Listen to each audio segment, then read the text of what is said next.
What's going on, YouTube? This is Futures Brizio, 10:20 a.m. on Wednesday, August 12th. Hope everybody's doing great, having a good morning so far. I am back on camera with my dogs and my favorite people hat. I don't know if it shows backwards, but anyways, that is definitely the truth. So hopefully some of you out there are dog lovers.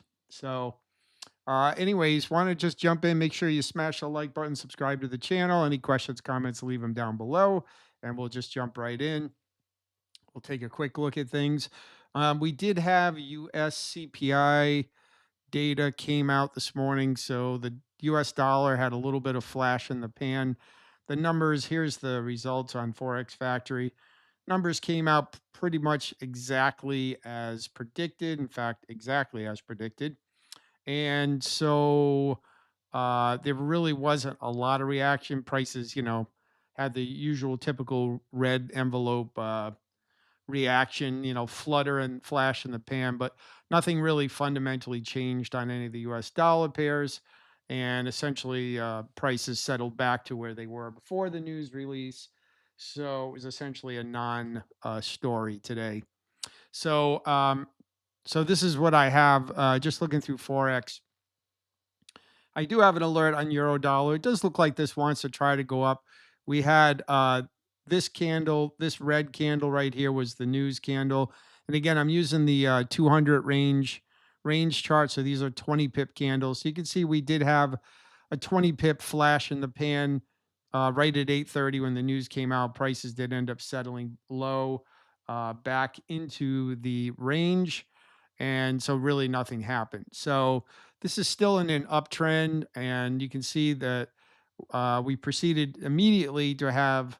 So this was right at 8:30 exactly, and then 7 seconds later, we had a green candle paint, or basically, erase that loss and right back to where we started essentially before the news came out. So we haven't done anything since then.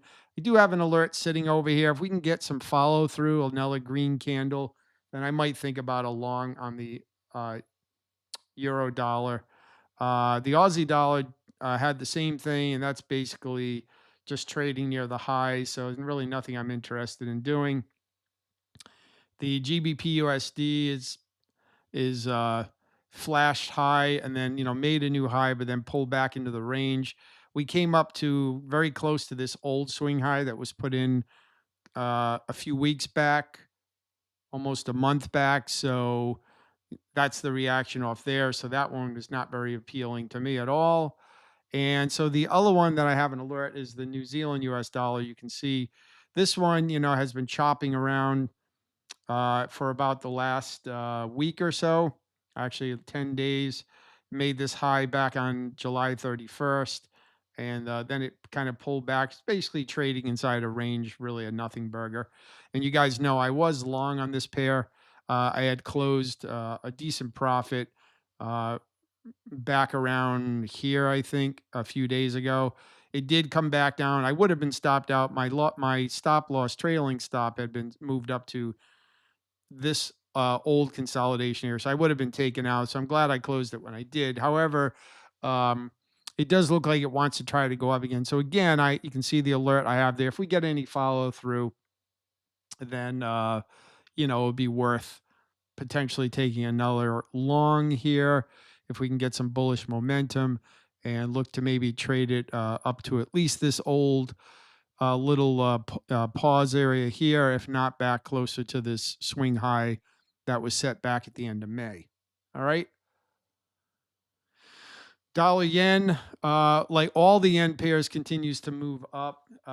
However, if the US dollar is still going to come under some weakness, although this looks really good right now, but I already have a couple of yen trades open. So this is not one I wanted to take only because I felt the US dollar was still under some stress. And so I didn't know whether this one was going to really follow through. It's sitting back up this, at the hitting this descending trend line here. So we'll see if it follows through. The US Canadian continues to trade down. I talked about this yesterday. That's what this arrow is. I was hoping to get another short entry, but I would need to see a bigger pullback first. So The dollar Swiss is doing nothing, still contained inside this larger range. So again, nothing since the news came out. Aussie yen, I am still in this long, so I'm going to continue to hold this. I have a TP sitting up here back at these old highs that came in again towards the end of July. Or no, excuse me, end of May. Yeah, no, end of July. Aussie New Zealand, I'm also in a long. I took a long on this breakout above this trend line here. We had this three touch and then break, which is very common, on these pullbacks where it'll just trend line. Then finally, a lot of times, not always, a lot of times the third touch will break, especially, if it's trending to the upside. In this case, moving averages were starting to turn up. You can see it did break last night. This candle happened, uh, no, not last night, early Tuesday morning around the London Open. Price flashed through here and then pulled back, and then it started going higher. This is where I had gotten in, actually I had gotten in here. So it flashed higher, came back to my entry, and started going higher. We are pulling back right now, but I'm hopeful that this is just a pullback and will eventually turn and go back up again. CAD yen, again, looking like a lot of the other CAD yen pairs, trying to go higher. This one's a little more sloppy, so I'm not in that one. I am in Swiss yen long, and I have not had a lot of luck with this pair. I mean, when it trends, it does a really nice job, and it looks really nice. Like when you go back and look at trends on this pair, um, so and you can see it does make really deep sweep out pullbacks like this one that we saw. This was back on Friday. And then, it flashed higher, went up, made a new high. And you can see we had another deep pullback like that today. And then we started pulling out higher here. All right. And I went in long in here today, and I'm going to hold it. My stop is sitting below this low. And so I'm going to continue to hold this. This is an old alert up here. It's way too far away. So no point with that. So I'm going to take that off. And, like I said, I'm, basing it on when this thing does pull back, it can have some pretty violent pullbacks and, really try to sweep out, um, in this case, sweep out longs and try to drag people into the market short and only to have it reverse. And that's kind of like what this looks like here. So as long as this low right here holds, then I feel like it's a decent trade, and so hopefully we get some momentum. But things have really gone quiet since the CPI news came out. Euro Aussie continues to move down. Haven't really seen a good place to get in though, so um, not doing that at the moment. Euro yen. Let me see here. Uh, Hold on one sec, guys. I gotta move this one over.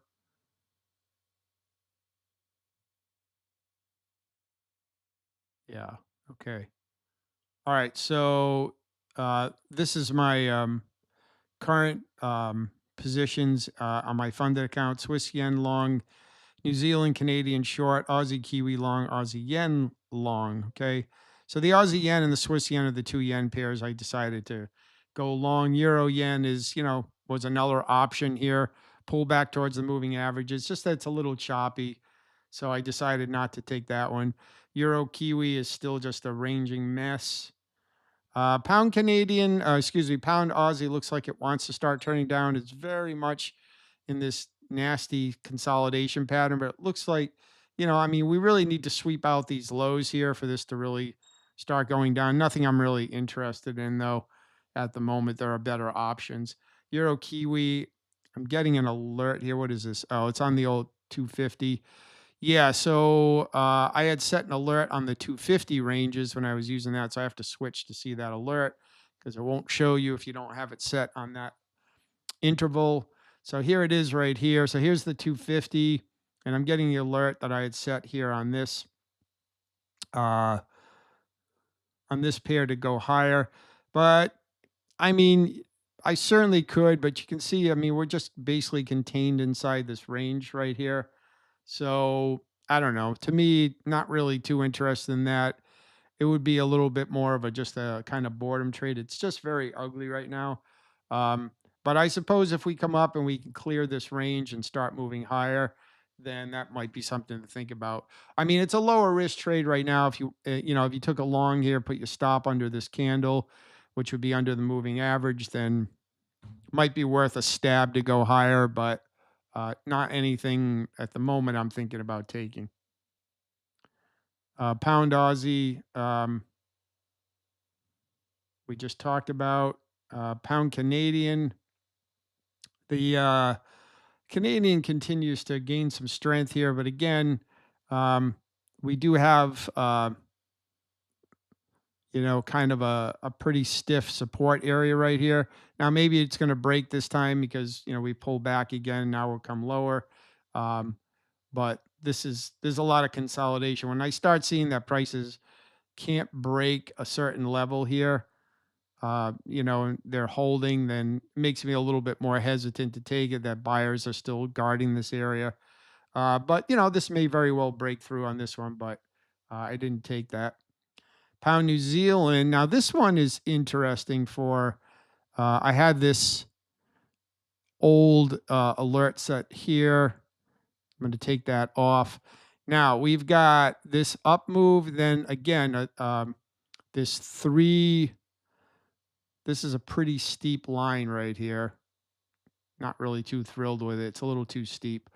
But I'm going to set an alert. Yeah, this is actually could be another low risk long to consider right here.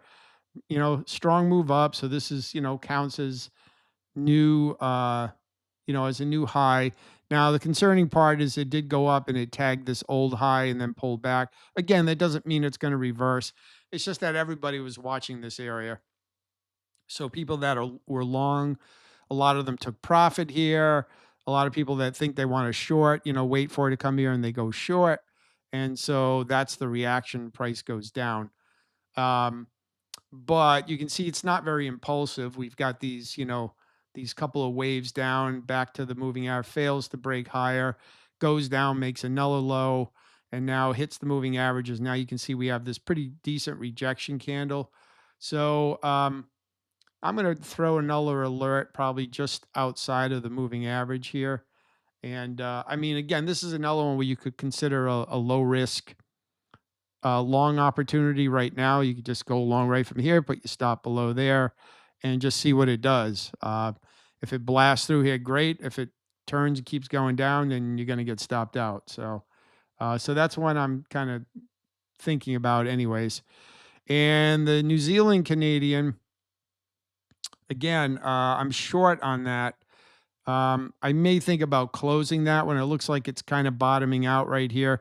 We did have a very impulsive move up, and so this could just be basically a pullback. And you can see now we've had 4 consecutive candles just range bound here, and so this might be one I just consider closing. Um,